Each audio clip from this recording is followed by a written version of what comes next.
What's going on, homies? Welcome to the Cracked Soccer Podcast, episode number 23. On today's episode, MLS All-Star Week is going on, and right now, the Skills Challenge is probably going on.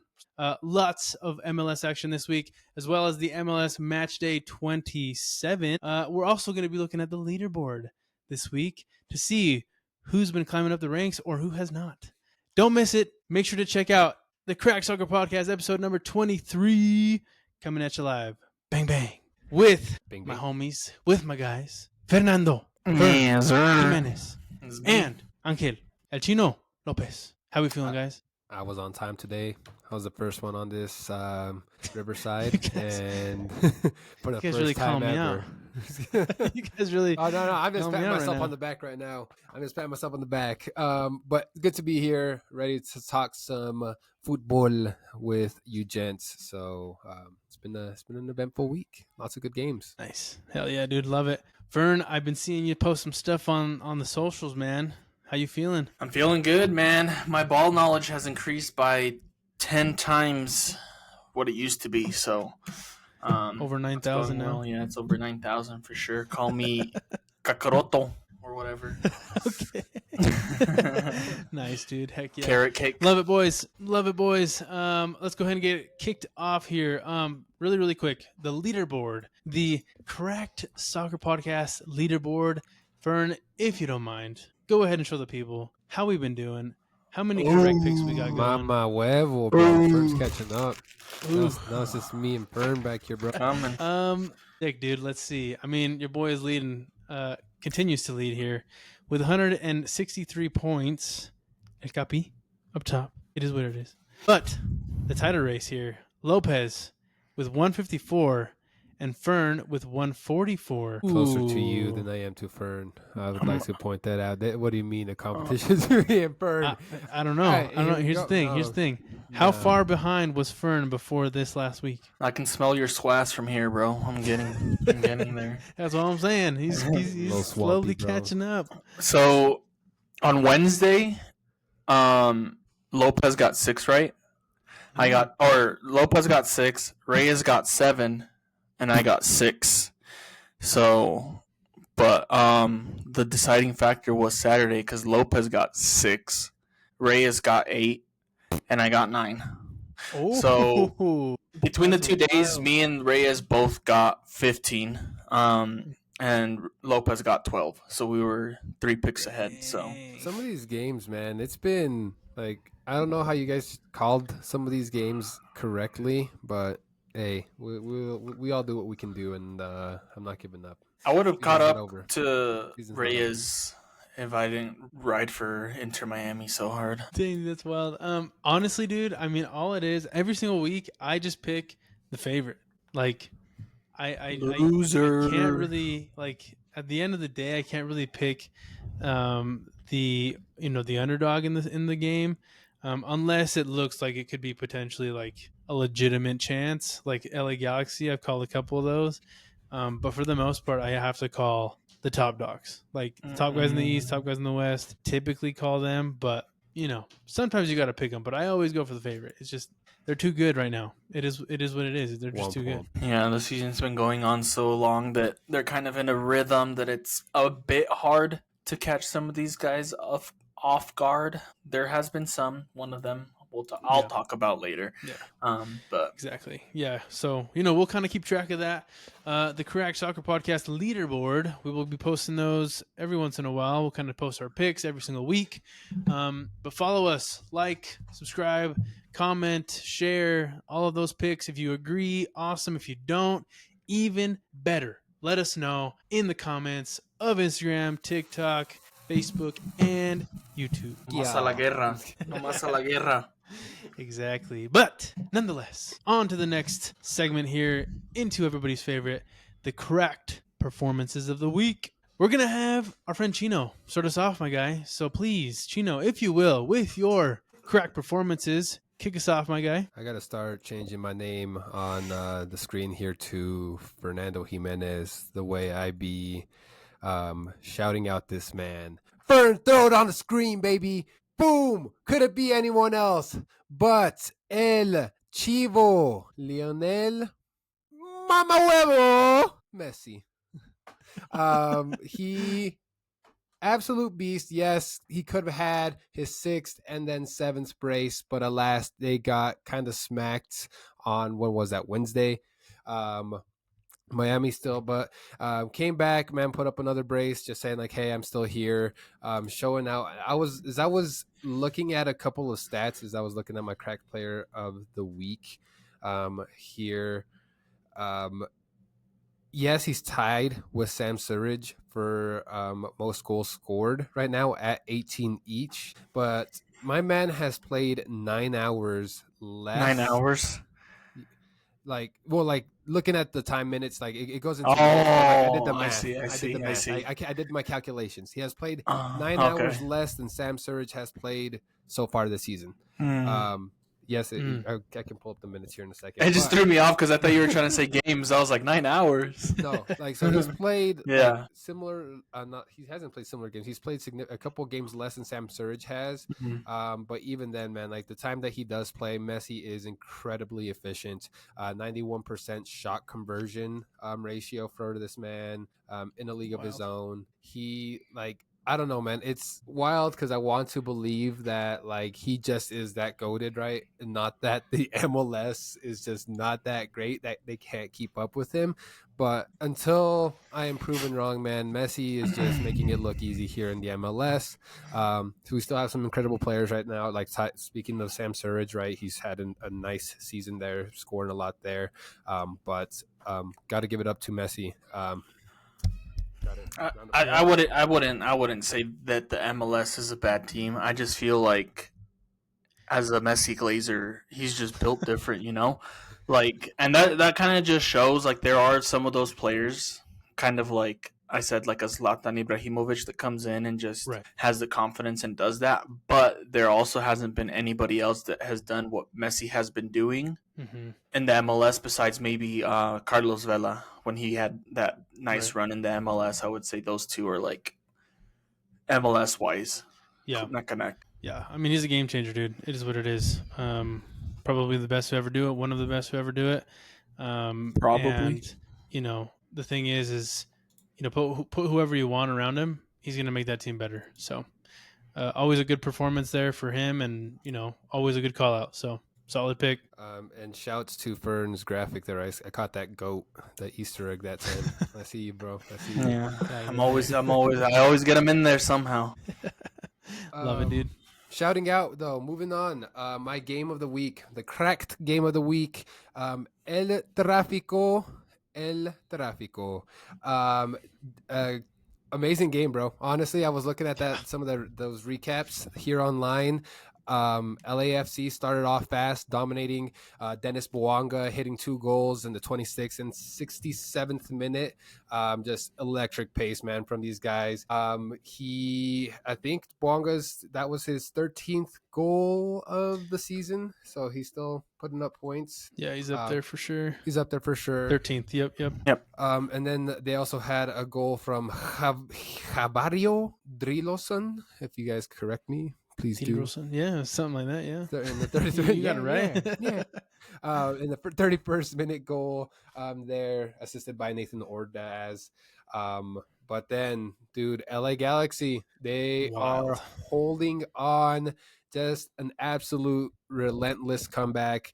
Gabriel Peck netted a 36-minute PK. I saw that LAFC did have a red card, so I didn't get to actually see that falta. But if you guys did, was it nasty? Yeah, it was towards the end. I mean, it was one of those things where, I mean, was it really meant for a red card? I don't know, but I think it was more of the altercation afterwards where they were. I mean, this Clásico had a little bit of everything, right? They had a lot of goals, they had excitement, and then they had a somewhat of a brawl, which kind of made them have that red card. So just throwing down, man. But yeah, Gabriel Peck, 36 PK, 79th minute goal as well. And then Marco Royce, Fern's fan favorite, pivotal, creating Peck's second goal, underscoring his creative influence with a team high of 8 league assists. So Marco Royce shouting you out there for your assists. Great game. Reyes, El Capitan mentioned it. This game had a little bit of everything, but what do you guys think? Thoughts on the game? I feel like the LA Galaxy is just showing their pettiness right now, where they're like, you know what, we're freaking garbage this year, but we're still not going to let you guys beat us because they have not been able to beat them this year. So I guess that'll be a high for them. So Yeah, no, I mean you put it very well there, Fern. I think I honestly could not believe when I saw the score at the end of this game that it was 3-3 because LAFC came off so strong. And because LAFC is just such a strong team, they kind of take it to you. And like you said, Boanga was just everywhere that game. He was playing very, very well. I think we mentioned this a while ago, right? Of like, hey, there's got to be some pretty crazy things that LA Galaxy has to do in order to make the playoffs. I still think it's a very long shot for them to make the playoffs. But dang, man, like for them to tie LAFC, where I think nobody thought them to win that game, it's pretty nuts because they got some somewhat favorable games coming up with like Houston, Seattle, and Colorado, not including Miami because that's going to be a tough game. But like they have some games where they're like, dude, they're probably not going to end up in last place given how the West is doing.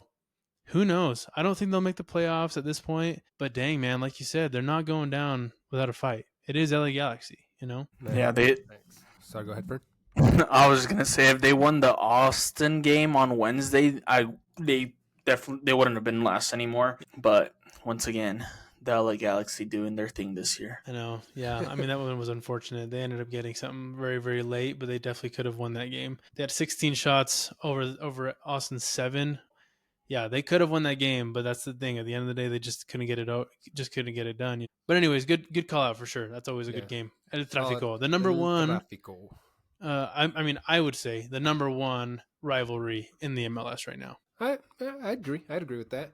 LA Galaxy looking at Houston Dynamo this upcoming week, which brings up and segues nicely into my pour one out. It's got to be for the Houston Dynamo. It's just one of those teams, man. We've talked about it. We've talked about them. There's several of them out there. How do you go from losing to Vancouver 0-3 to tying with Philly 1-1, losing to RSL, right? But then beating San Diego FC with 4 goals. It's just a roller coaster of a team. Got to pour one out, looking to see what they can do with the rest of the season. But very back and forth team. They were looking pretty defensively weak from what I was looking at here online, and got to pour one out for them. So that is all from Chino this week, and passing it over to you. Heck yeah. Nice picks, my guy. Love it. Love to see it. Now for my correct performances of the week, I'll kick it off with the correct player for me. It's going to have to go to Mr. Pep Biel for the correct player Biel? for me. Biel is a Biel? Biel? Isn't that Jessica Biel? You don't know who Jessica Biel is? Mm-mm. Oh. Am I supposed to? She was like, no, she was just my celebrity crush back in the day. So. Oh. Nice. Well, maybe, dude. You never know. I didn't really look into it. Maybe they are married. I don't know. But anyways, Pep Biel, the guy scored for the performance that he had on Wednesday, not for the performance on Saturday, but for the game on Wednesday. Gonna have to give it to him. He did end up scoring a brace against DC United. Had an 8.9 player rating, and this kind of makes him, kind of even out in terms of goals and assists. Right now, he has 10 goals, 11 assists on the season. He was a guy that we mentioned at the very beginning of the season having like a very strong start, and then I feel like he really just dropped off a little bit. So it is kind of nice to see him kind of coming back a little bit with some of these, more favorable performances that he's been having. Just for context, Game 1, he had an assist. Of this regular season, Game 1, he had an assist. Game 2, he had a goal. Game 4, he had an assist. Game 5, he had 2 assists, 1 goal. And then he goes in Game 7 with an assist. Game 8 with a goal. Game 9 with an assist. And then he goes on like a 5-game streak with 0 assists and 0 goals.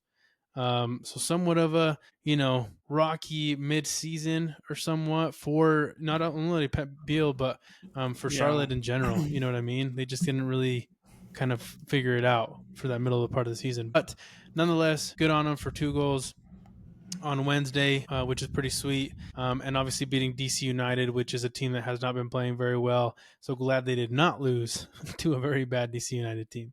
So Pep Biel, good on you, man. Way to go. And if he didn't have that rocky midseason,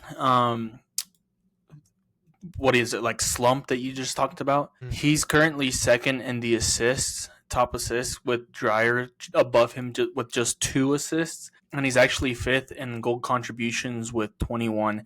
Tied for fourth and fifth have the same Sam Surge in him. So honestly, he's been having a pretty good season, because if he didn't have those games without anything, you could probably see him at the top of the assists and the goal contribution. So he's not too far off the top. So shout out to my boy Beal. Left-footed Spaniard, bro. Solid on the left foot.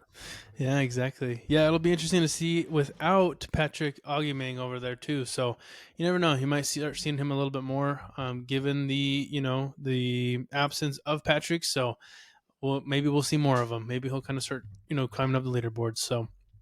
But then moving on to the correct game of the week, dude. New York Red Bulls versus New England Revolution. Wild game. That has to be my correct game of the week. I believe it was on Wednesday that this game went on. But for those of you that did not watch this game, it was a 5-2 game at the end of the day.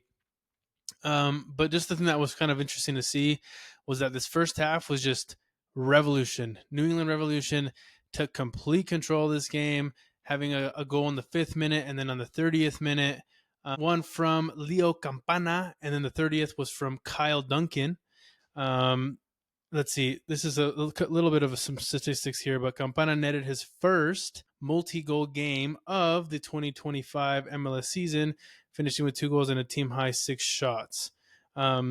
So that was a little bit interesting. But then what really made this game interesting was the fact that in the second half, New York Red Bulls scored 5 goals. Now, here's something that I think I've mentioned this before, and this is a bit of a Lopez lessons here. Lopez, Chino, what is the most dangerous lead in soccer? Oh, ding, ding, ding, ding, ding. I was going to say 10-0. Okay, nice, dude. But yeah, you are correct. At least every time I grew up playing, if you were ever up 2-0 going into the second half, it was always the most dangerous lead to kind of have. And I feel like it's something that continues to be said today. But obviously, kind of being 2 goals ahead, you kind of think, oh, okay, we got a pretty good advantage, we got a pretty good lead. Maybe you let your guard down just a little bit, and then things like this happen, right? Things like a 5, you let the other team score 5 goals, 3 goals, 4 goals, whatever you want it to be. But Red Bulls took advantage of it, came back in the second half. 5 unanswered goals with standout performances from Forsberg with 2 goals, 2 assists, Choupo-Moting with 2 goals, and Donkor with 3 assists. So, Edelman plays for the New York Red Bulls? Edelman? I didn't say Edelman. Did you hear me say Edelman? Daniel Edelman scored. Yeah, Daniel Edelman scored. Oh, well, I said Forsberg, Choupo-Moting, and Donkor. Did I miss someone there? Well, Edelman's the other guy that scored. Oh, yeah, you're right. Edelman's first goal of the season. Correct. My bad. Donkor got the 2 assists. I think he got 2 assists. Oh, my bad. I must have had it wrong here. I must have read it wrong. Either way, yeah, Edelman, first goal of the season. Hats off to him. But also, I just think, good on for New York. I think they've been, kind of getting better as the season has progressed, which is always good to see. And maybe they'll be, a team to kind of watch going into the playoffs. And then Revolution, been pretty inconsistent here and there. Sometimes they're good. Sometimes they're very shit. So, bit of an interesting game there. But nonetheless, for my correct game, New England versus the New York Red Bulls. 5-2 game. Wild. And then going 5-3. Oh, sorry, 5-3. That's probably why I messed it up. My bad. 5-3. Red Bull sponsor us. yeah, never know. And then for my, dude, I put this down and I never even realized it. POU, the poo, the pour one out. I never even put that one out. I never put that together. But for my pour one out, I'm gonna have to give it to Atlanta United, man. I do not know what is going on with the town of Atlanta. I know you have some strong ties over there, PZ, Chino, But I don't know what's going on, dude. They have not been playing well. They have not been winning games. At the beginning of the season, everybody was pretty hyped on them. They're winless in their last 5. And, when they signed Almiron and they had a couple other guys here and there coming on the team with Latte Lath, you were thinking, man, these guys might be some legitimate contenders this year. It just hasn't happened. Little I did don't know they what to know say. that Lopez was their worst loss because they haven't been good since he left. So Ever since I left, Exactly. bro. There you Two go. things, bro. They're gonna lose Almeida or whatever you say his name, and then also they just need to stay out of Magic City, bro. The wings are good, bro, but just stay out of the club. Stay out of the club. Exactly, man. So yeah, had to pour one out for them. It is what it is. Can they go on a run like they did last year? I don't think so, just given how tough the East is, but never say never, but have to pour one out for ATL. Sorry, it is what it is. But those are for my crack performances. Fern, round us out, my guy. all right, guys. I was doing some quick research real quick right before. I just wanted to make sure I didn't miss anything. But my cracked player of the week is kind of piggybacking off Lopez is also Lionel Messi for me. I'm just kidding. It's bro. Sometimes you have to say it twice, bro. yeah. So I'm going with Evander Ferraria, my Brazilian number 10 for the FC Cincinnati Bengals. Oh, wait, never mind. Yeah, no, he's been amazing this year. He's third in MLS goal contributions. He gets this player of the week for me because of the Wednesday game between FC Cincinnati and Inter Miami, where they dominated them 3-0. Evander was, it's a team game, but he was pretty much the sole reason that they were able to get that win over Inter Miami. He's just really good. I don't know what it is this year, but I was doing some research on him because I was like, what dumbass team let this guy go? And of course, it was the Portland Timbers. He was there from December 2022 to this year, February. But he played 61 games with them and scored 26 goals, which, not bad. But with FC Cincinnati, he has 26 games played, just as many goals as he scored there in games played, but he has 17 goals. So he's been playing even better for FC Cincinnati. And him and Denke have just been playing really well together. So, it's unfortunate that Denke is out with an injury right now. So I feel like once Denke comes back, he's going to be bringing in those assists a bit more. But yeah, Evander Ferreira is what I would say like top 3. It's Ferreira or Evander, however you want to call him. Evander, Lionel Messi, and what's his name? Dreyer for San Diego are definitely top 3 for the MLS MVP. Yeah. So we'll see how they finish off the season. But beating Inter Miami is going to give you a really good shot at getting that. What do you call it? MVP, Yeah, Ballon d'Or.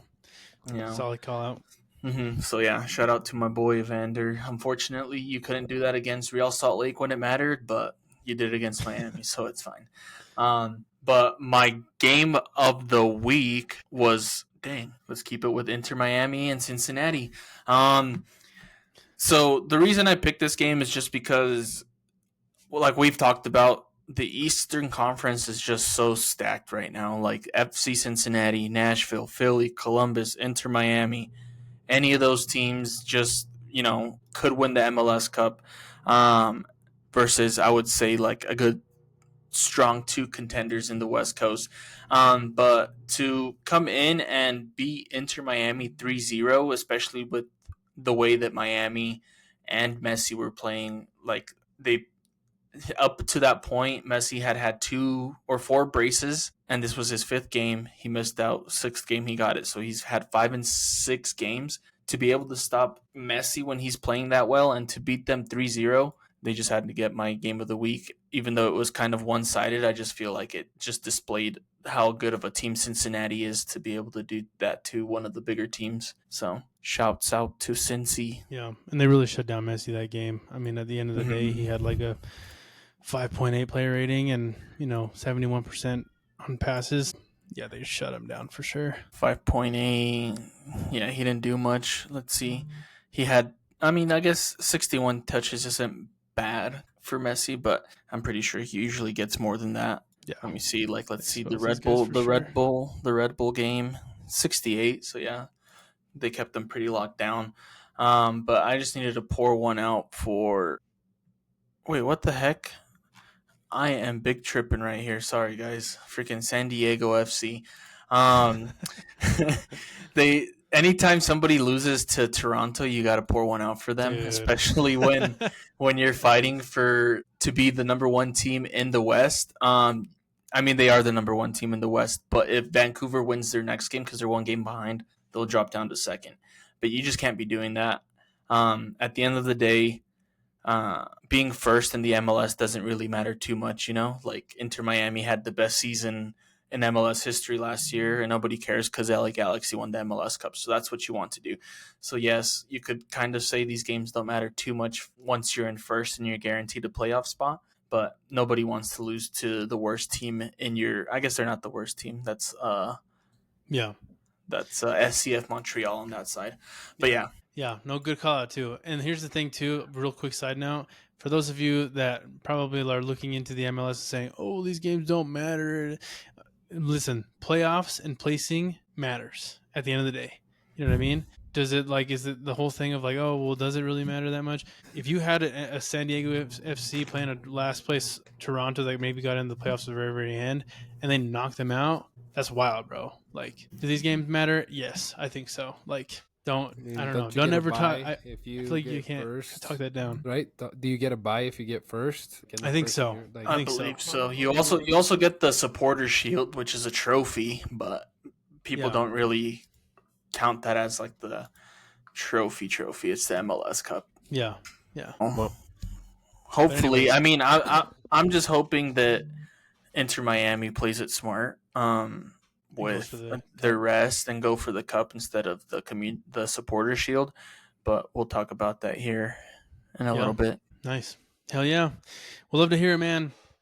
Solid performances, solid picks, and solid poos. Solid. Pour one else. Gonna use that a little bit more. Did you realize that after I put it there? Is that why you realized? Oh. No, I put it on, I think today or when I was doing it today, I put it on POU and I was like, dude, our pour one out it's poo. It's funny. But anyways, solid picks, everybody. If you guys agree with our correct performances, our pour one outs, let us know in the comments. If you disagree, even better. Let us know on our Instagram, TikTok, Facebook, and YouTube. And just let us know. Let us know in the comments. Like, share, subscribe on those. To get our crack performances. But moving POU for poo, pour one out, right? POO, POO. I think I accidentally. He just took the R out of the pour. Oh, the poo. Yeah. The poo. Yeah. The poo. Cracking one open, and I'm gonna go take a poo. There you go. Yeah, exactly. But those were the crack performances. Heading into the next segment here, into our major headlines going on in the MLS as well as around the world. But we're gonna go ahead and open it up a little bit here for the headlines here. I'm kind of curious as kind of what you guys are kind of been looking at, and what has really stood out in terms of major headlines going on in the MLS soccer world. All right, Chino. I got you, bro. Kicking it off. Everyone knows if you follow the MLS All-Star Game is mañana. Today's was the skills challenge, right? It's going on right now. It's currently going on. I'm watching. We are recording. Sorry, go on for. No, I'm just saying I'm watching it. You got it live in the background. Mm-hmm. Nice, but the MLS All-Star Game versus the Liga MX All-Stars. We just wanted to touch on a recent article by Goal.com. Where a few players had mentioned that it may be time to bring back the East versus West format of the All-Star Game. To cite a couple of the quotes here from that Goal.com article. So from the MLS All-Star goalkeeper Dwayne St. Clair, he said, I think the East versus West would be really cool. We have a lot more teams now. There are a lot of quality players, even some who weren't able to be selected for the team. So I think East versus West would be a cool idea to go back to. And then also Brian White said, yeah, it would be fun. Obviously, there's a rivalry with Liga MX, but there's also a bit of a East Coast, West Coast rivalry as well. So if it's something the fans would be interested in, it's something the league could look into, but there's definitely that East Coast, West Coast rivalry for sure.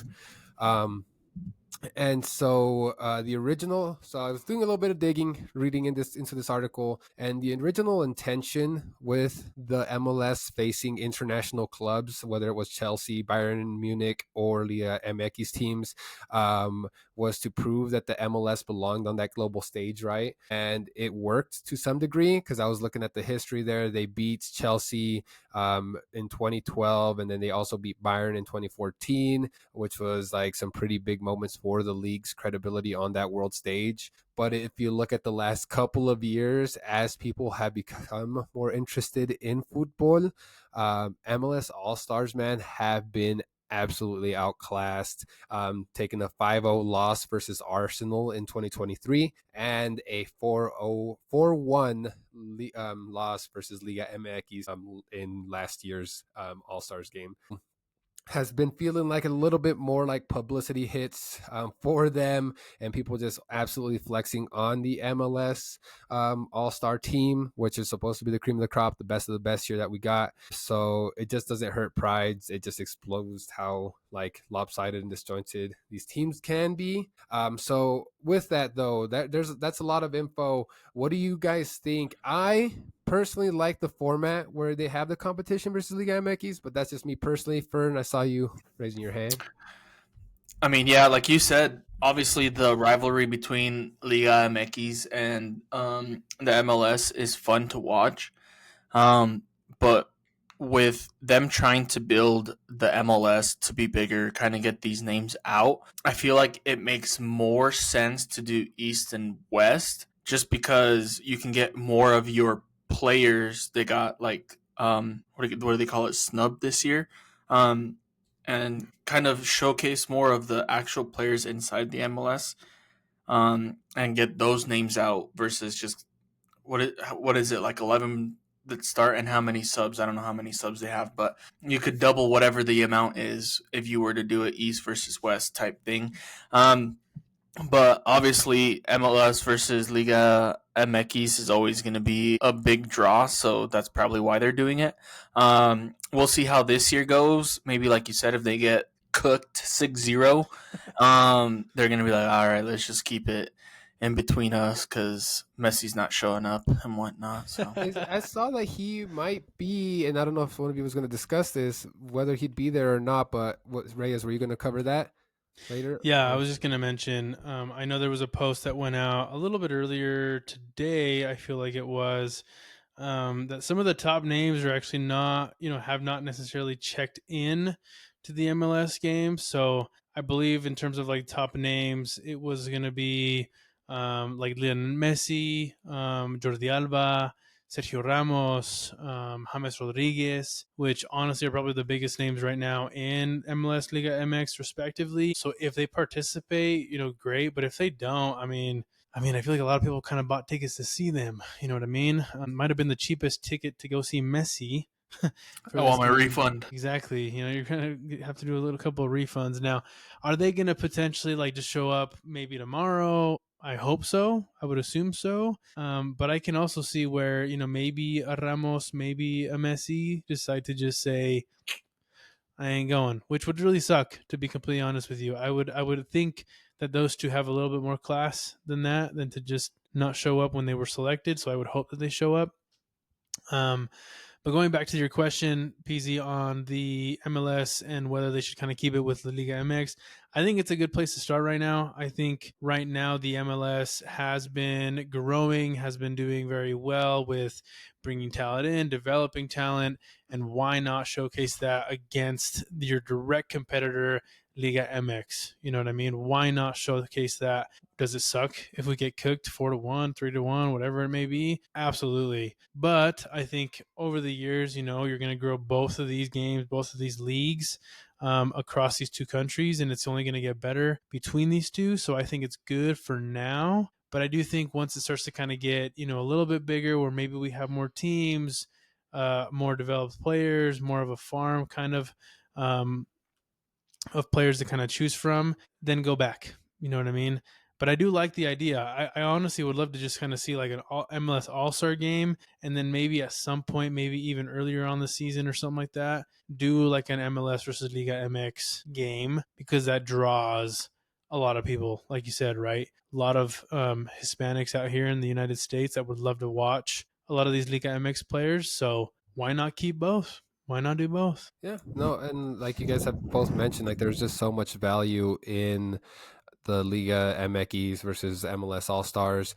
Still just like maintaining that relationship, like you both said. Some people had pitched the idea of maybe doing like a rotation format where it's like every other year, right? Like one year we do East versus West, and then the next year we do a game versus Liga MX. Keep it interesting, maybe that way. It could be interesting, but I think that there's just so much value both for the MLS and Liga MX there. That's yeah. I totally agree. I do think to the idea of Liga MX versus like a European team like a Chelsea or like a Bayern or like that feels so weird to me. That feels so off. You know what I mean? It's almost as weird as like when a club team plays an international club team. That's just weird. Well, sorry, for the last thought I have to that is it's also like you play a team like Chelsea, who's a well-established team, but then like our all-stars, how much time do they realistically have to practice? How much chemistry can they realistically build in 2 weeks, whatever it may be, since they start practicing? That's also just like part of the challenge, right? When you do formats like that. And sorry, Fern, I was talking over you. No, you're good, because I was gonna say, like, is it overstepping of the league to be like, these guys got into that All-Star game, they have to play, like, obviously from what I saw, obviously just going back to the thing, was Mascherano was saying, you know what, I want Messi to rest, and Messi probably wants to rest as well. They had the Club World Cup, and then they've had 2 games each week for the last 2 weeks since the Club World Cup. So I kind of get it, and I don't know if the league can be like, you know what, you have to come play, or if maybe the league can not put 2 games right before the MLS All-Star break and then have them play again on that Saturday, like 3 days after. So it sucks if they don't play. Obviously, like we've talked about it, like how cool would it be to see a player like Messi playing with all the best players in the MLS, and then not even then, it's like not everybody gets an opportunity to play with Messi. Like I would assume some of these players wanted to be able to come in and play with like Messi and like Alba and stuff like that, and like get to like know them and stuff. So it sucks, but I just don't know how to like, because if you look at the names you said, it was Alba, Messi, Ramos, and James Rodriguez. Those guys all played for like top teams, Real Madrid, big teams out in Europe. They probably see the All-Star game as like not a big deal to them. So like what can they do to, like, when they bring these type of players in, to be like, you know what, you should feel honored. Money. Yeah. Yeah. I'm proud, to like be in the All-Star game. Like this is like at least for here in America, it's a big deal to be nominated for, what is it, All-Star for NBA and All-Pro for the NFL. So I don't know what they got to do, but when you have 8 Ballon d'Ors, it's hard to be like, oh guys, I'm an MLS All-Star, And yeah. Yeah, it's true. That's absolutely facts. I'm going to argue that. And I think that's the challenge, man. There's just so many people who like value so much more the like European leagues, and it's just hard, but because we're still the new kids on the block here in the MLS, and it's like they started somewhere too, right? They have a very rich history. The MLS is getting its start within the US. We'll see where it goes here over the next several years. Yeah, for sure. The timing is a little bit interesting too with this, because there is games after this week, and then there is Leagues Cup that starts right after this too. So it's not like these guys are getting a break. I mean, they're still playing, and they're playing this weekend, and they're going to be right back into the regular season. So yes, wild. Sir. All right, but anyways, that is all I had on that. Just a couple thoughts there.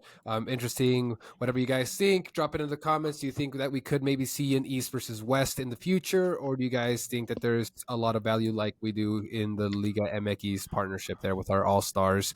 Let us know in the comments below. But that is all for me. Interested to see what headlines you guys got. Capi or Fern? I forgot who's next. I mean, I kind of wanted to talk about the De Paul news that has been it. going around. I don't know if you guys are okay with that or not. Please do. But I don't know. Do you guys? I mean, I think Reyes, you kind of know what's going on. Do you know what's going on, Lopez? Were you informed with that TikTok? With the designated player? Yeah, bro. I had a guy that looked a little Mexican is giving me some advice on TikTok. Wait, it was you. Yeah, it was me. It was me. So what's going on? This is the issues that you run into when you run a league like the MLS. You know, there is no other soccer league like it in the world. It's very reminiscent to the MLS, or not MLS, sorry, the NBA and the NFL, where they have like spending caps. You can only have, I guess, you don't have a like certain amount of players you can pay a certain amount. Can you? Is that a thing in the NFL and the NBA? Like you can only pay like 2 players like $100 million, or could you pay your entire roster? I don't think so. I'm gonna check that out right now. But okay. Yeah. But yeah, so obviously everybody knows in the MLS you have 3 designated players. Currently Messi is one, I believe Busquets and Alba are, I may be mistaken, but for sure 3 of those 4 players were Suarez. They're the designated players. A lot of teams struggle with the format of the MLS. Like if you look at the LA Galaxy, they're struggling this year. They lost one of their best strikers due to the way like their structure, however they structured their business with the team, that they couldn't afford to keep the striker, couldn't afford to keep the midfielder that plays for LAFC now. Do you remember his name? Do you know his name? Lopez or Reyes? I'm gonna tell you right now. Delgado. He played for LA Galaxy, but they weren't able to keep him just because of like we talked about earlier in the year. No GAM. Mm-hmm. It's hard, and then it's upsetting for some fans to be like, "Whoa! Like, look, my team's struggling. We're bottom of the league. We can't buy players. We can't do this." And then you go to the opposite side of the country, and you see a team like Inter Miami that has Messi. They have Busquets, they have Alba, they have Suarez, and now they are possibly going to get Rodrigo De Paul. So I've seen a lot of like people being mad about it. So I kind of wanted to talk about the way that they're structuring this deal and whether you guys think it's, like I said, whether you think the Inter Miami is trying hard and nobody else is, or do you think they're kind of just finding loopholes with the MLS, and the MLS is like, you know what, if you do it this way, you can make it work, you know, just because it's Inter Miami and Messi. But yeah, so basically what's going on is they want to sign Rodrigo De Paul, but they have all their designated players. So essentially what Atletico Madrid did was extend his contract so they can make a deal with Inter Miami where they loan him out to Miami for 6 months, which as a loan player, you can't be a designated player. Because I don't know, Lopez, if you know this or not, but certain players, like let's say I still own the team, but I let you borrow him, loan him out to you for 1 season. So he's technically your player, but maybe either I pay like 50% of his contract and you pay the other 50%, or they work it out in a specific way, however. And then they can keep that player for the year, or they sometimes have a clause where they're like, oh, if he's doing really well and my striker gets injured and you have the striker and he's playing well, I can take him back. You know, sometimes they add clauses like that into the loan contracts. So they're adding De Paul to a loan contract with option, or not an option. It's basically like, if we're loaning him out to you for these 6 months, you have to buy him at the end of the 6 months for $16 million. Mandatory. It is mandatory. Yeah, mandatory.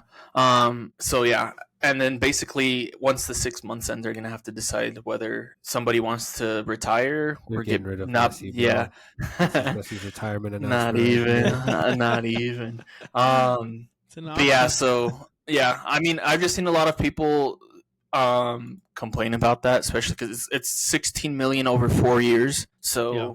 But I don't know. It's an interesting deal, right? And I am curious too of what you're thinking on this, Chino. But from my understanding on this is, man, I mean, I understand it, man. People are pissed. People are like, hey, you guys are bending the rules. You guys are, being favorited because you're in Miami. You got Messi on the team. You guys are getting special privileges. For me, dude, it sounds like you guys are playing by the rules. You're just finding the loopholes. You're doing what you got to do. I mean, is it I don't know, ethical to kind of do things like this? I don't know. But at the end of the day, are they staying within the guidelines that the MLS has given them? Yes, they are. Are they kind of, making sure that there's some text within the contract to make sure that this deal goes through, that this loan is accepted? Because from my understanding, it says Atleti extends his contract until 2027 to facilitate the loan and subsequent sale. So they're loaning him out for 6 months. At the end of this 6 months, it's a mandatory purchase clause, meaning Inter Miami is required to buy the player at the end of the loan period. And so in 6 months, they have to buy this guy. And from this, it says the purchase price is reported to be $17.4 million. So someone is going to retire. Someone is going to be gone in Miami, and they're going to obviously give up the DP spot. And then De Paul's going to go in there. But it sounds like they're doing what they got to do. They're just finding these loopholes. They're getting it done. Is it a question of like malpractice? I don't think so. I think it's more of a question of MLS. You're putting too many red lines, red strings, too many things red attached. Tape. Red tape, correct? Red tape on some of your contracts, some of your players, et cetera, that these teams have to get creative to bring in the players they want to bring in to keep their team alive, to keep their team competitive, to keep the league competitive. So I don't think there's anything wrong with it, bro. Good on you, Miami. Well done. All it takes. No, I respect that. Two things. Yes, the NFL does have a salary cap, by the way. I don't think the NBA does, but they have a hard cap, meaning that all teams have the same amount of money that they can spend on their players. Nobody can exceed it. And the 2025 salary cap is set at $279.2 million per team that they can spend on their players. And then to wrap up, like my second point, like Miami's playing within the rules. Like, yeah, it takes two to tango. They made a deal with another team. It's a business at the end of the day. This is all what it all is. They found a way to get the contract done. And now the pressure, honestly, like fans can say whatever they want, is currently on Miami to say, are we going to get rid of the ear biter or are we going to get rid of a Chivo? But we'll see what happens here. Yeah. That is interesting. But I do think, too, when you kind of look at these things, right, these kind of deals, like you think about what happened in the NBA where the Utah Jazz were technically the last place in the league last season, and they were supposed to get the number one pick in the draft. You know what I mean? Because the Utah Jazz were so bad last year. So everybody was saying, oh, the Jazz. Every year. Okay, you don't have to rub it in. But anyways, they were supposed to get the number one pick, correct? But then towards the end of the season, you see, Luka goes over to LA, and it's like, what the heck are you doing? This is wild. This is crazy. And then out of nowhere, in the 2025 draft, NBA draft, the Dallas Mavericks somehow, miraculously, get the number one pick in the draft. Weird. But it sounds like there's some little conversations behind the scenes that kind of go on. Is that happening with this deal right now where Atletico with this deal is allowed to create or build a youth development camp in Florida, in Miami, Florida from this? Is it something where they have to, in the future, send Messi or somebody else to Atleti? I don't know. I mean, contracts There's are long. No way. You never know. There's no way. I'm just saying, there's got to be something in the back that's saying, this is what they've done only if this happens. Well, yeah. I mean, obviously they wouldn't extend the contract unless they added that mandatory, you have to buy them. I'm not going to extend this guy if you're going to back out last minute.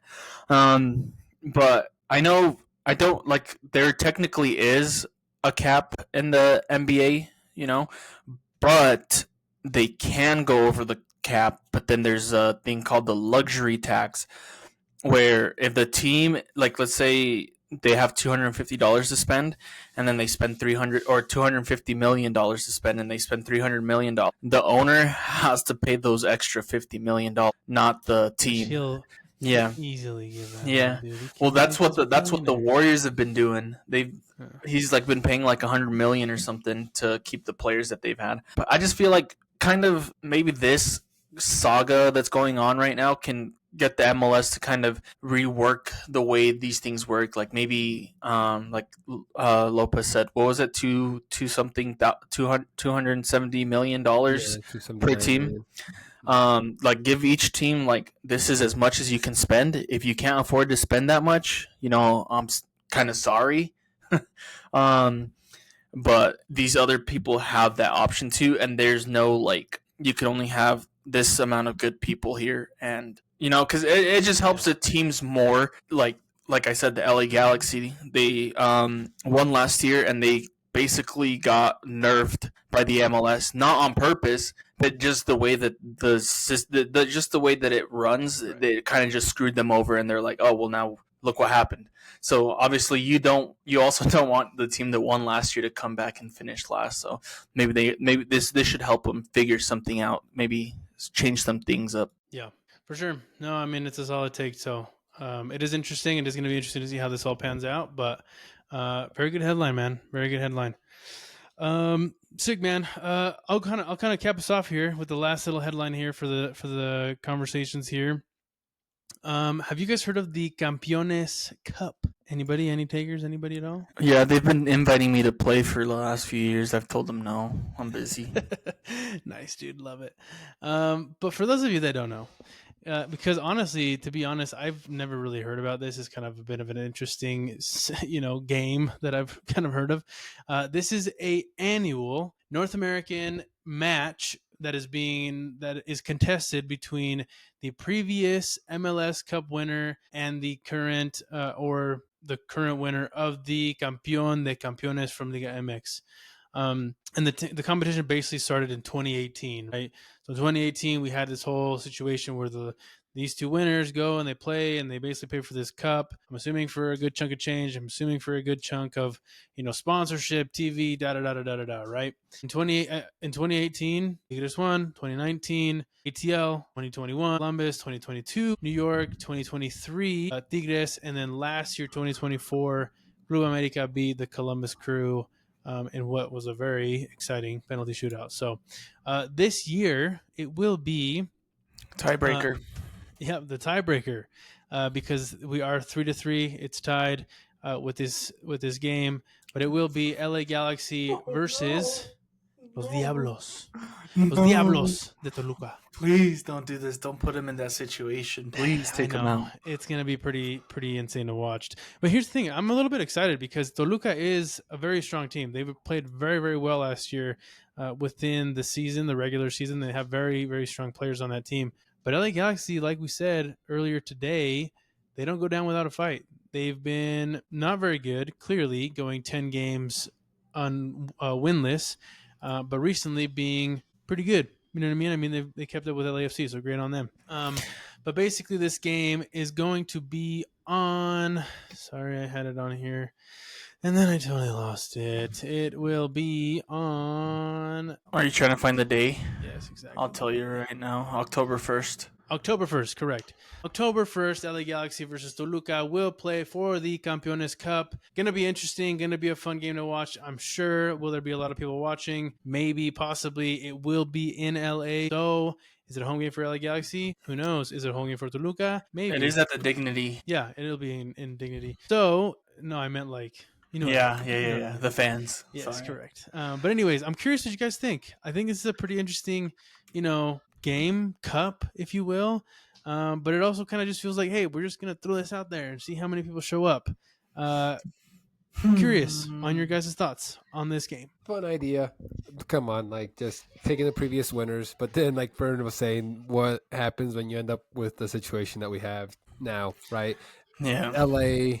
Galaxy not looking too caliente, but no, man, I think it's a fun idea. I think why not? I think it's just one of those things that they just said, you know what, this would be fun. This would be something that we'll see if it's interesting enough for it to watch. I'd be interested to see what the turnout has been in each of those last, you said 8 years, right? Yeah. So so. Oh, I was gonna say. Okay. The attendance. My bad. My bad. You can. That's what I was gonna do. Got it. 2018 was pretty low, 14,000, almost 15,000 attendance. But the biggest one was actually the second one, the second game of this was Atlanta United versus Club America, where over 40,000 fans showed up. Ever since then, I would say the average is probably 20 to 21,000 at these games. Is there so yeah, is there a reason that they always play at the American or the MLS team's home stadium? well, they did play it in Canada for that first game because it was the Toronto. MLS, MLS team's home stadium is what I'm saying. Yeah, I don't know. Let me Weird. see. I mean, I guess. Like, how is that decided? Good question, man. Let's go ahead and take a look. I wonder if here it's for because they're higher, but performances. If Liga MX wins both the Apertura and Clausura, then the team automatically wins Campeón. The Manager League at the end of the day, its format is similar. Two leagues previously fielded. Oh, the two leagues had previously fielded teams. Oh, sorry, Superliga currently compete. Hosted by Toronto. It does not say, my friends. So I'm assuming it could just be, the fact that some of these stadiums are maybe a little bit more renovated, but to be honest, I don't know. It's a good question. Weird. Yeah, I just noticed that. I lost my train of thought. You asked why, if we think it's a good thing or not, right? Correct. I mean, it just keeps the theme going, Liga MX versus MLS. I just feel like it's the U.S.-Mexico rivalry that everybody has. Like you said, I thought I did see this earlier this week, and I'm like, oh, that's a new thing that they got going on, only to find out once we started this that it had been going since 2018. So, I mean, it's a cool concept because they do the same thing out in Europe, where a little bit different, but the Champions League winner plays the Europa League winner. I feel like it's like similar-ish to that. But honestly, I always like seeing games that people are fighting for trophies for because it just makes it more exciting. Yeah. I don't know if the players like it as much because then it's just an extra game that they have to play, which the Galaxy won't care anyways because they won't be playing in the playoffs. This might be the one chance they have to get silverware this year. Yeah, so maybe they'll go all out. And you know what? It's still 2 months away. We'll say what we will say about the LA Galaxy. I don't think 2 months is going to change too much for them. But, yeah, we'll see how they go. Toluca has been very good. They beat America both times. Yeah. Because I guess the Liga MX does 2 titles in 1 year. Weird. But they won both of them this year and both against America. So, yeah. Yeah, it's wild. I mean, at the end of the day, it'll be an interesting one to kind of keep an eye on. So we will kind of keep track of the Campeones Cup. But if you guys have any thoughts on the game, if anybody that you specifically think is going to win this game between LA Galaxy and Toluca, let us know on Facebook, Instagram, TikTok, or YouTube. We are on all of those platforms. So let us know what your thoughts are on this cup. Bang. But that's like it for all the major headlines. I will just mention really quickly before we kind of get into some of these games to watch / picks. America First Field, Real Salt Lake. Shouts out to you guys for making a very entertaining a Kiss cam, or should I say Coldplay cam, during your game against Cincinnati this last week. You guys saw that? Did you guys see? Bro, my wife left me. I was at the game and she saw me with my mistress. They ruined their careers, bro. I had to quit my job. Yeah, no, dude, they're done. Their careers are done. So you think anybody's gonna hire them after that? Dude, I don't know. I mean, for me, I think it happens more than we think. These guys just got caught. You know what I mean? So it is what it is. But if you have been living under a rock or have not been on social media or don't know anything about corporate America, the CEO of a very big company was caught having an affair with his chief people officer, by the way, at a Coldplay concert, which was freaking hilarious because they got the camera on them and they were like, "Oh, why would you guys act like that? You're either having an affair or something else." And I was like, "Whoa, whoops! I guess they're having an affair." But then RSL did a very funny Coldplay cam during the game, and everybody kind of just made fun of them and did the whole hugging and then quickly scatter and go away. So that was hilarious. I just had to point it out because I thought it was absolutely hilarious. Kudos to you guys for doing that. That was pretty funny. So, shout out to head of HR or head from HR. Dude, that's good. That's funny, bro. Since we were talking about bands, I was gonna shout out my boy Ozzy Osbourne. Rest in peace to the legend. Oh yeah, R.I.P. R.I.P. Too many Ozzy. bats. And a bunch of drugs, man. That guy was And on that. so many freaking drugs. Are you kidding me? But RIP to the ghost of the He died band. from Parkinson's though, so Yeah, exactly. Yeah, I mean, yeah. Now, going into our games to watch for this upcoming weekend, on Friday, we have a good slate of games. I would note that all of us agree on these three games: Columbus versus Orlando, AFC versus Portland, and San Diego versus Nashville. Any of those three stand out to you? Again, probably the better games on this Friday, but I'm just curious what you guys are thinking from those three games. I mean, between the FC Dallas, NYC, CF Montreal, New England, Columbus Crew, and Orlando. I No, had to pick sorry, between. from Oh, okay. Columbus, Orlando, Okay. LAFC Portland, and San Diego. Okay. I was gonna say that's a weird selection of teams because I was gonna say San Diego, Nashville. Yep, Yeah. So kind of like I talked about, they choked and they lost to Toronto. Not a very good look for a playoff contending team, a team chasing the first in their conference. But obviously they came back and they played against Vancouver and they tied 1-1 on Saturday. So you know what, like Vancouver, the tie, that's fine. Like I kind of would expect that from two big teams, but this is their chance to kind of prove how good of a team they actually are playing against the second team in the East with Nashville. So that should be a very interesting game. Hopefully, with the like we spoke about the MLS All-Star Game being tomorrow and that's Friday, there'd be 2 days in between the games. I'd be interested in seeing if Surridge and Dreyer play, just because they would have played in the MLS All-Star Game. Whether it's a friendly or not, you're still going to be running. You're still going to be tired. So we'll see. But I think me personally, with the way things have been going, I feel like I kind of want to edge San Diego in this matchup. But I wouldn't be surprised. I looked up Nashville. Too, by the way. Nasty. Welcome to the club. Hey, speaking completely off topic, you got me here, Reyes. So if you're mad, complain to yourself. Do you know what gooning is? Oh, you brought that up one time. Okay. I think. Well, we won't go into detail. You can look it up after, but people will be like, "Oh yeah, I'm a gooner," you know, because they goon. And I don't know if you know this or not, but Arsenal has been doing this for a long time. They're the Gunners, right? But for whatever reason, I don't know why, and I feel like they should change it. But their fans call themselves the Gooners. So, not even kidding. Like, look it up. I swear, look it up, Lopez. Like, the players will be like, "Oh, I'm happy to be a Gooner." No, first to a supporter of Arsenal Football Club. No. Yeah, see, look, if you look up Gooner soccer, it'll pop up Arsenal fans. I just side tangent on your side tangent, bro. One time when I was like chilling with Shelby, she's just like, "Oh man, that guy's being such a goon," and I was like, "Excuse me, babe," and she's like, "Yeah, a goon," and I was just like, "Babe, I think the way that language has evolved has now made that not mean what you think it means." Yeah, because like what do you mean? I mean, they never could have predicted that. I don't know who the heck came up with the definition of it now, but I don't think they could have predicted that back in the day. But sorry, I just had to bring it up because he's. Yeah, exactly. I mean, that's funny, dude. I have heard that, and I just looked it up. So hilarious, good little take there. But I'm gonna have to agree with you. I'm just gonna stick to this game.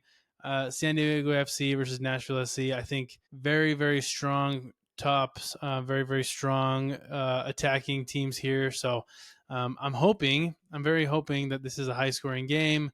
It's going to be in San Diego, so we'll kind of see how this goes. But at the end of the day, I think Nashville has a bit of a stronger team, to be honest with you.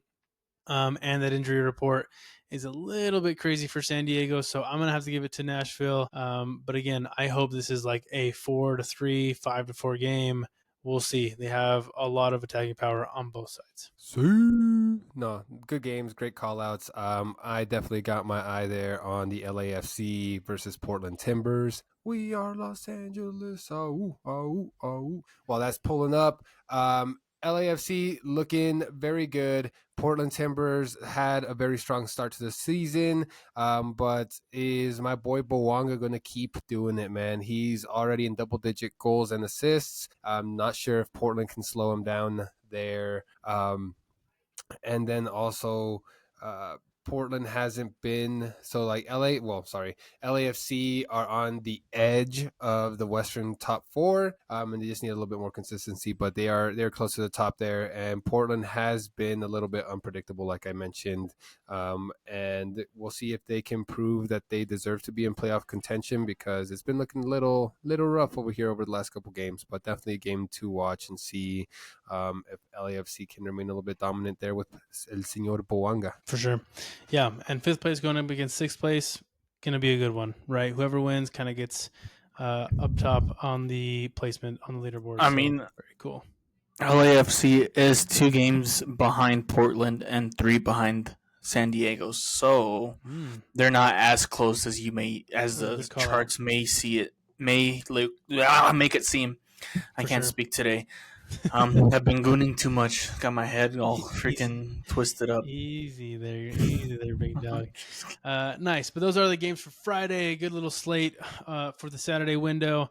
And then going into Saturday, I would probably point out 2 major games on this one. The first one being Miami versus Cincinnati, and the next one being the New York Red Bulls against Chicago. Probably the 2 teams that I kind of noted that likely are kind of more of games to watch. Would you 2 agree? Do you guys like Miami FC Cincinnati and Chicago New York Red Bulls? Miami needs to come in and win this game minimum 4-0 just to make up for the last game, because I think that's so wild to play each other so close. Yeah, I think it's just because Miami has missed so many games. They probably missed the game with them. But all I'm saying is, like, I have some friends that like send me things, and they started talking smack after FC Cincinnati won. Like, they had won 5 out of their last 6 games. I get all this stuff once they lose to Cincinnati. So I feel like they just need to come in and win, but not just like, oh, we like won 2-1. Like, I'm saying they have to like I don't even remember who they played. Inter Miami, New York Red Bulls. They come in and destroy the Red Bulls. You got to come in and do the same thing to FC Cincinnati to make up for last Wednesday's game. Yeah, so for sure, that's a good call out. I'll have to agree. It is a very interesting game to say the least. Yeah, Cincinnati kind of got them on that first game right there, but again, Miami is very much playing catch up. Lots of games that they still kind of need to make up for. But honestly, I think Cincinnati is just a little bit too strong right now. They're probably going to end up winning this game, especially given this injury report. Messi's got to do what he's got to do. Yes. Will he take time off in the MLS All-Star Game to kind of make sure that he's ready for this game? Maybe. Maybe that's why he hasn't checked in. 2 of those injuries are their goalkeepers. I don't know how much of a effect that had on them the first game, because they did win 5-1 the second game, but he got a red card last game? It looks like it. What the heck? I stopped watching after they were cooking the Red Bulls that I didn't even realize this guy got a red card. Or is it the fact that I think he had a yellow last game. He's had too many yellows, so they gave him a red.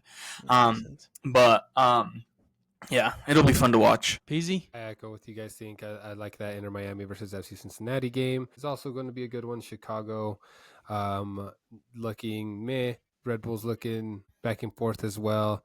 Yeah, they're just both 9 and 10th, but it is like for that top 9 spot, right, with Chicago just trailing the Red Bulls. So we'll see what can happen here in this later half of the season. But got some good games. Nothing too crazy happening this week. So excited to see how some of these turn out, and hopefully I can start clawing back some of them points on that leaderboard. Ooh, calling us out, dude. Dang. Nice, fellas. Very good games to watch. Very excited for Match Day 27 of Major League Soccer. So we'll go ahead and keep track of those games. Make sure we update all of you with our picks. But that is it. Any last comments? Anything else from the 2 of you? Ojo with the Leagues Cup coming up next week. I'm sure we'll have a little bit more to talk about here as it comes up. But that is all. As always, let us know your thoughts. Like, comment, subscribe. Follow us on TikTok, Instagram, and all the good stuff. Fern's OnlyFans is also linked on our Instagram. That's where I give the real takes. Hopefully you guys have been enjoying the posts on the socials and whatnot. I'll try and keep it going. We'll all try and keep it going. let it so you guys can see how good our ball knowledge is. I feel like you guys kind of roast me a lot for what I say, but hey, you know what? It's sometimes like the things that come out of my head, they're just so complex and like complicated. It's so hard for you Easy people there, to I understand. understand. This man So is last on the leaderboard. he just can't get it out, bro. He's too intellectual. He's like on a different plane, bro. This man's intellect Exactly. is just next level. Boom, boom. Well, thank you very much, everybody watching. Thank you so much for your support. Like, subscribe, share. We may do a cracked home edition of the Skills Challenge. Maybe, potentially. If you'd like to see that, let us know. Drop it in the comments. Again, thank you very much for watching. But this has been the Cracked Soccer Podcast, episode number 23. We out. Peace. Bang, bang. No escuches salchicha.